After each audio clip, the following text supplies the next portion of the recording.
6 ও 7 December অনুষ্ঠিত হবে ত্রিপুরা ক্ষেত মজুর ইউনিয়নের রাজ্য সম্মেলন। মঙ্গলবার সংগঠনের রাজ্য দপ্তরে সাংবাদিক সম্মেলন করে এই সংবাদ জানান সংগঠনের রাজ্য সম্পাদক শ্যামল দে।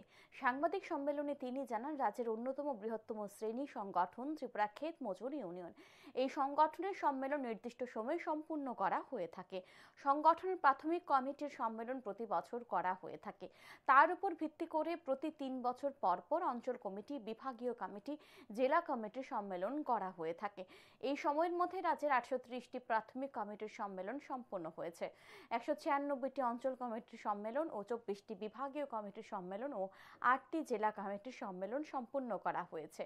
6 ও 7 ডিসেম্বর সংগঠনের দ্বাদশ রাজ্য সম্মেলন অনুষ্ঠিত হবে সোনামুড়া টাউন হলে। সম্মেলনে 318 জন প্রতিনিধি অংশগ্রহণ করবে। 6 ডিসেম্বর সোনামুড়ার রবীন্দ্র চৌমুহনীতে প্রকাশ্য সমাবেশের মধ্য দিয়ে সম্মেলন শুরু হবে। সমাবেশের বক্তা হিসেবে উপস্থিত থাকবেন সংগঠনের সর্বভারতীয় সভাপতি এ বিজয় রাঘবন ও রাজ্যের প্রাক্তন মুখ্যমন্ত্রী মানিক সরকার।